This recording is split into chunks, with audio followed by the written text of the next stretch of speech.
Hello అందరికీ, నేను మీ Mahathi. First time camera ముందుకు వచ్చాను. కొంచెం నర్వస్గా ఉంది, అలాగే ఎగ్జైట్మెంట్గా కూడా ఉంది. ఈరోజు నేను మీతో ఒక బ్లాగ్ షేర్ చేయాలనుకుంటున్నాను. మేము ఈరోజు స్టుగర్ట్లోని మెర్సిడీస్ బెంజ్ కార్ మ్యూజియం వెళ్దాం అనుకుంటున్నాం. సో మీకు అక్కడున్న కార్ సెక్షన్, ఆ హిస్టరీ, మా ఫ్యామిలీ మూమెంట్స్ అన్నీ మీతో షేర్ చేయాలనుకుంటున్నాను. సో ఇంకెందుకు ఆలస్యం, లెట్స్ గో. ఫైనలీ మన జర్నీ స్టార్ట్ అయింది. సో ప్రెసెంట్ మేము సిండిల్ఫింగన్లో మా అక్క వాళ్ళ ఇంట్లో ఉన్నాము. ఇక్కడ నుంచి మనం స్టుగర్ట్ వెళ్ళడానికి బై కార్ అయితే 1/2 hour టైం పడుతుంది. సో మేము ఇంకా స్టార్ట్ అయ్యాము. మార్నింగ్ 10 అయింది ఇప్పుడు ప్రెసెంట్. మాకు ఇంకా కిడ్స్కి ఏంటంటే కార్స్ అంటే చాలా పిచ్చి అనమాట. సో వాళ్ళకి ఆ మ్యూజియం చూపిస్తే ఎంజాయ్ చేస్తారని ఇంకా వెళ్తున్నాము. ఇక్కడ ఏంటంటే కార్లో కిడ్స్కి అనేది సెపరేట్ సీట్ అనేది మస్ట్ అంట. సో మనం ఇప్పుడు ఈ కార్లో 5 members వెళ్ళొచ్చు, అంటే ఇంక్లూడింగ్ కిడ్స్. ఇంకా మనం డెస్టినేషన్ పెట్టేసుకున్నాము మ్యాప్స్లో. మనకి 1/2 hour టైం పడుతుంది రీచ్ అవ్వడానికి. నేను ఇలా ట్రావెల్ చేస్తూ నేను నోటీస్ చేసింది ఏంటంటే, మనం ఇండియాలో లెఫ్ట్ సైడ్కి డ్రైవ్ చేస్తాం కదా, బట్ ఇక్కడ జర్మనీలో ప్రతి వెహికల్ రైట్ సైడ్లో ట్రావెల్ చేస్తున్నారు అండ్ వాక్ కూడా రైట్ సైడ్లోనే చేస్తున్నారు. మా పిల్లలు మాత్రం అసలు చాలా ఎగ్జైటింగ్గా ఉన్నారు, చూడండి.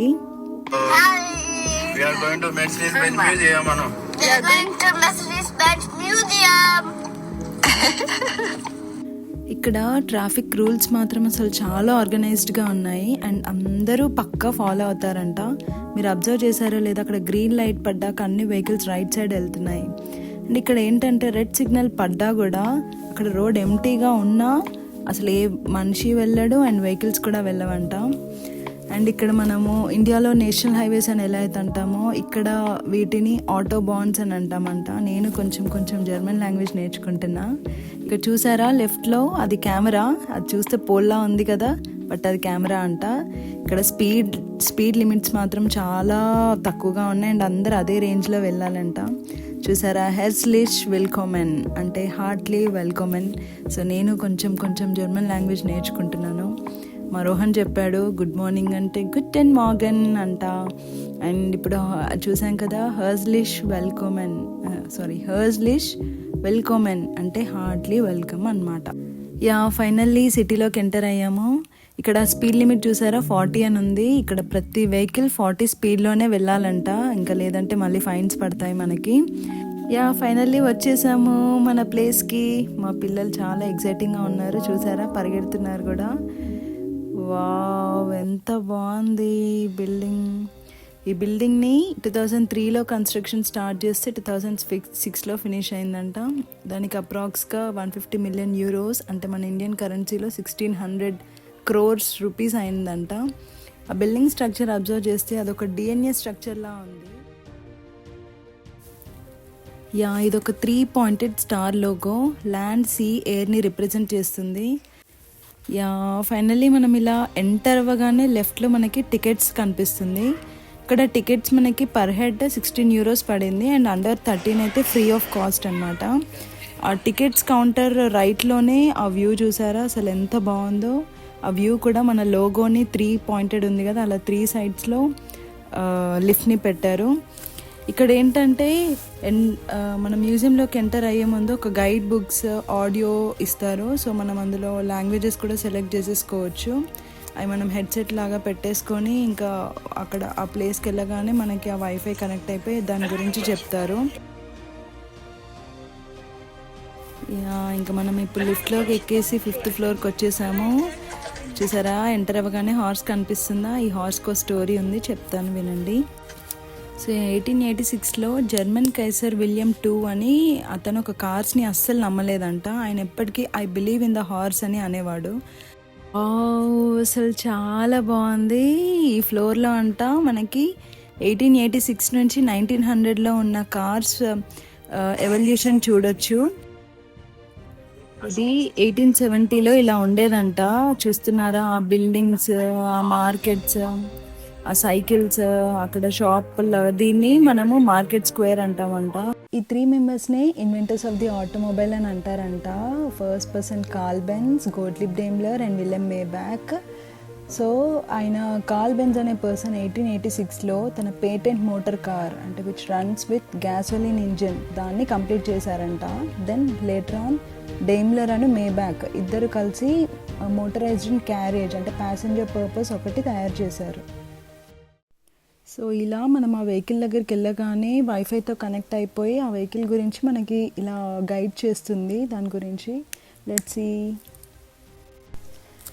ఇప్పుడు మనం చూస్తున్న వెహికల్నే కార్ల్ బెంజ్ ఇన్వెంట్ చేశారు. ఇదే వరల్డ్లో ఫస్ట్ ప్రాక్టికల్ ఆటోమొబైల్ అని అంటారంట. సో ఇది ఒక 3 wheel vehicle with single cylinder 4 stroke petrol engine.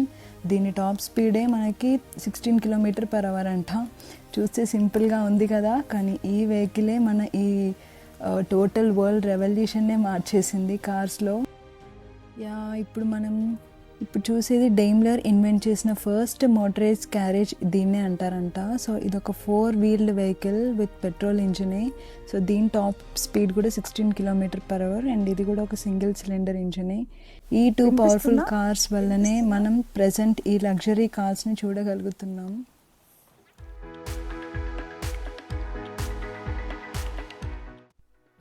So ఇప్పుడు మనకి ఈ ఫ్లోర్లో 1886 నుంచి 1900 వరకు ఏమేమి కార్స్ ఇన్వెంట్ చేశారో అవన్నీ ఇక్కడ పెట్టారు. సో ఇక్కడ మ్యాటర్ మనకి ఏం తెలిసిందంటే మనకి 1886 నుంచి 1894 వరకు ఈ సింగిల్ సిలిండర్ పెట్రోల్వి ఒక 25 వెహికల్స్ సోల్డ్ చేశారంట.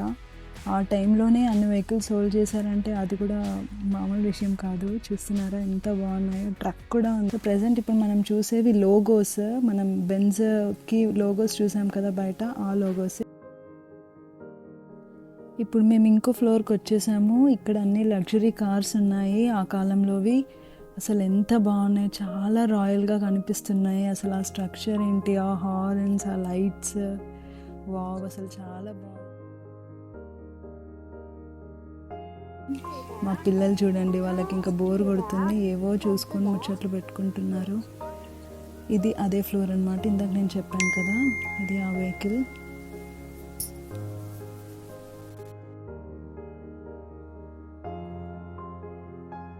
సో ఇక్కడ ఒక చిన్న ఇన్సిడెంట్ని డిస్ప్లే చేశారు. మనకి వరల్డ్ వార్ 1 తర్వాత హై ఇన్ఫ్లేషన్ వల్ల 1923లో బ్యాగ్ ఫుల్ ఆఫ్ నోట్స్ ఉన్నా కూడా 1 లీటర్ మిల్క్ కూడా మనం కొనుక్కోలేకపోయాము.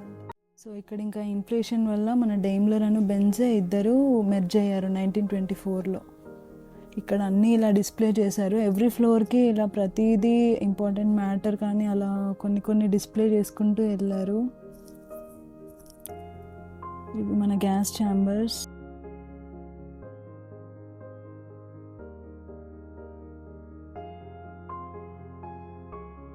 మా పిల్లలకి ఇంక ఓపిక నశించిపోయింది, ఇంకా చిరాకు స్టార్ట్ చేసేసారు. చూసారా ఇక్కడ ఈ ఒక్కో ఫ్లోర్ మనం దిగుతున్న కొద్దీ ఒక్కో లెవెల్ ఆఫ్ కార్స్ వస్తున్నాయి. అవి అసలు స్ట్రక్చర్ చూడండి, ఇంటర్నల్ స్ట్రక్చర్.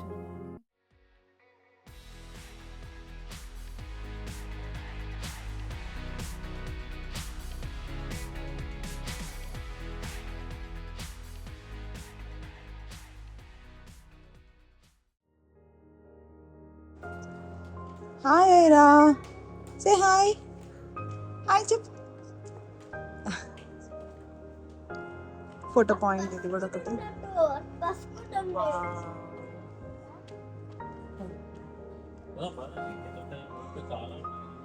ఇదంతా నెక్స్ట్ ఎవల్యూషన్. చాలా ఫ్లోర్స్ ఉన్నాయి, తీసుకొద్దామని ట్రై చేశారు. ఎస్టాబ్లిష్ చేసినాయి అర్జెంటీనాలో, బ్రెజిల్లో, మన ఇండియాలో 1954లో. సో మన ఇండియాలో ఫైనల్గా 1954కి. సో ఇది ఈ ఫోటో మనది ఇండియాలోది.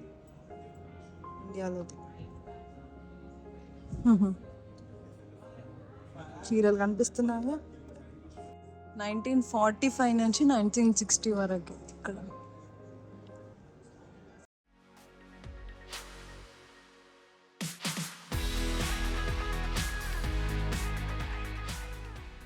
నాకైతే చూసిన వాటన్నిటిలో నాకు ఈ కార్ భలేగా నచ్చింది. దీన్ని స్పోర్ట్స్ కార్ అంటారంట.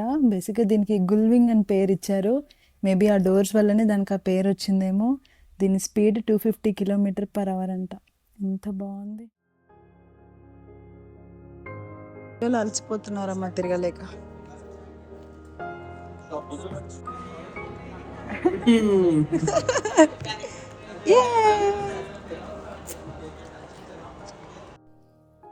సో ఇప్పుడు మనకి ఫ్లోర్లో అన్ని ఇంకా ప్యాసింజర్స్ని తీసుకెళ్లే కార్స్ ఉన్నాయి. అసలు ఇవి కూడా చూడండి, ఇదిగోండి బస్, ట్రక్, మనం ఇప్పుడు రెగ్యులర్గా వాడే ఇలాంటి కార్స్.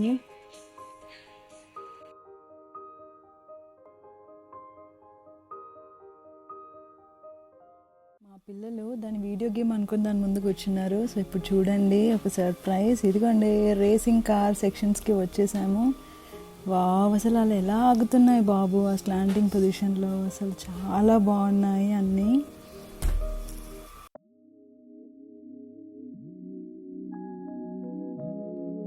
గేమ్స్ కూడా కండక్ట్ చేశారు.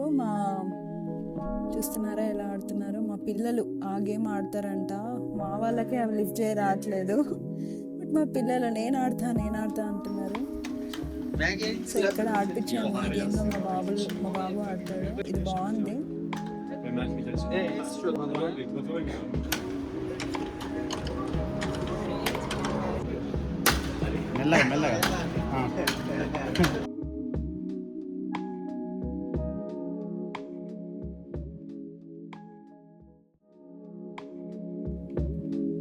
ఇవి చూడండి డైరెక్ట్ ఇంకా పడుకోబెట్టారు. ఇదంతా నాకు ఫుడ్ సెక్షన్ కూడా ఉంటుంది ఇక్కడ.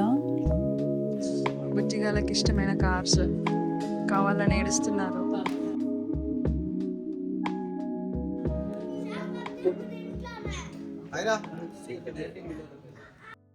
సో ఫ్రెండ్స్, వీటితో మన మెర్సిడీస్ బెంజ్ మ్యూజియం జర్నీని ఎండ్ చేస్తున్నాం.